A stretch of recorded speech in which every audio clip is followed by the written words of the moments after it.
see hoone on algselt olnud siis Noblessneri laevatehase üks hoone, koostöötsehh, kui ma ei eksi, ja sellel hoonel lisaks laevatehasele on veel natuke tööstuslikku ajalugu, et see oli muuhulgas ka siis 30ndatel aastatel Oskar Kilgase tekstiilitööstuse tootmishoone. Eesmärgiks oli säilitada võimalikult palju seda olemasolevat tööstusarhitektuuri, sest maja on ka muinsuskaitse all, aga mahutada samas siia sisse selline kaasaegne tootmine ja restoran, kus klientidel on hea olla.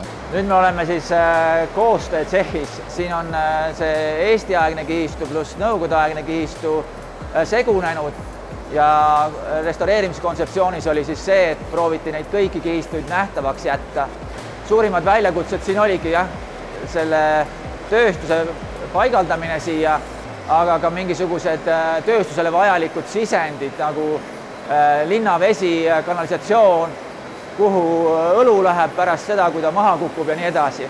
Kuna maja ees ajalooliselt olid ka väga palju lisandusi, konstruktsioone, erinevaid tehnoloogilisi seadmeid, muinsuskaitsega koostöös siis leidsime võimaluse neid vanu konstruktsioone ära kasutada, siia ette näiteks avalik rõdu luua. Ma tahaks veel eraldi välja tuua ehituskvaliteedi teema, et tõepoolest see ehituskvaliteet on väga hea, meie oleme väga rahul ja maja on tõesti juba siis peaaegu 4 aastat kasutuses olnud ja väga hästi vastu pidanud.